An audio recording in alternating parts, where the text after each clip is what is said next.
Here is the question. Calculate the percentage degree of dissociation of an electrolyte XY2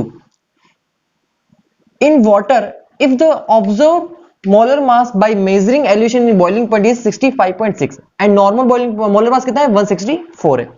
देखो बेटा ध्यान से समझना, आपको कैलकुलेट क्या करना है, degree of percentage degree of dissociation आपको कैलकुलेट करनी है, मतलब कि आपको अल्फा कैलकुलेट करना है। ठीक है, अब समझो ध्यान से, आपके पास मान लो कोई XY2 इलेक्ट्रोलाइट है। अभी इलेक्ट्रोलाइट तो ऑब्वियसली बात है क्या शो करेगा, ये डिसोसिएशन शो करेगा, क्योंकि यहां बोला है कि डिसोसिएशन हो रहा है इसका। ठीक है, जब ये डिसोसिएट होगा तो क्या फॉर्म करेगा, एक तो फॉर्म करेगा X2 plus 1 mole of X2 plus 2 mole of Y minus form करेगा। अब ध्यान से समझो, अगर मैं बात करूं कि T is equal to 0 temperature पर इसके 1 मोल थे मेरे पास, तो जब रिएक्शन स्टार्ट हुई थी तब तो सिर्फ क्या रहेगा, रिएक्टेंट रहेगा, प्रोडक्ट कितना रहेगा, 0 रहेगा। क्लियर है। अब किसी इक्विलिब्रियम पे बात करता हूं, एट इक्विलिब्रियम, इक्विलिब्रियम पे क्या होगा, कुछ अमाउंट इसमें से डिसोसिएट होकर एक्स और वाई फॉर्म क्या होगा, वो कुछ अमाउंट कितना होगा जो डिसोसिएट हुआ है, मान लो कि वो अल्फा अमाउंट क्या हो चुका है, यहां से डिसोसिएट हो चुका है, तो बचेगा कितना 1 माइनस अल्फा बचेगा। ये बात समझ आ रही ना, मैं बोल रहा हूं कि इसका जो टोटल अमाउंट था 1 मोल, उसमें से अल्फा अमाउंट डिसोसिएट हो चुका है, तो बचा कितना 1 माइनस अल्फा बचा है। अगर अल्फा डिसोसिएट हुआ है तो देखो रिएक्शन की शक्ल कह रही है कि 1 मोल से कितना फॉर्म हो रहा है, ये 1 मोल, तो अल्फा अगर डिसोसिएट हो ये भी कितना फॉर्म होगा, अल्फा। इसके 1 मोल से इसका 2 मोल फॉर्म हो रहा है, तो इसका अल्फा से ये कितना फॉर्म होगा, 2 अल्फा फॉर्म होगा। सही है। अब बताओ ये क्या है, इक्विलिब्रियम कंडीशन है।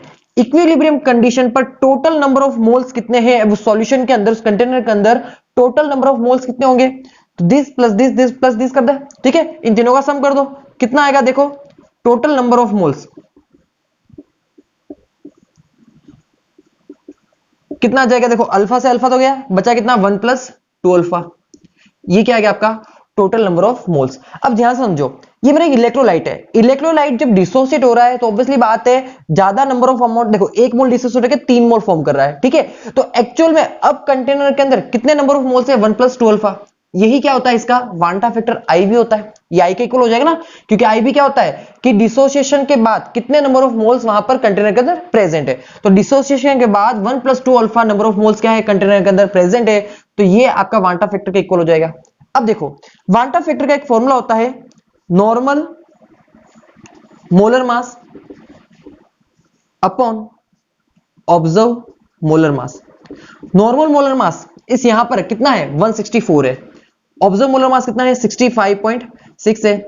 इसे जब आप सॉल्व करोगे तो इसकी वैल्यू कितनी आएगी 2.5 आएगी। यहां पर आई की वैल्यू कितनी आई 2.5 और आई की वैल्यू इक्वल क्या हमारे पास 1 प्लस 2 अल्फा, इन दोनों क्या करें एक दूसरे के इक्वल लिख लेते हैं, तो 1 plus 2 alpha is equal to क्या हो गया 2.5।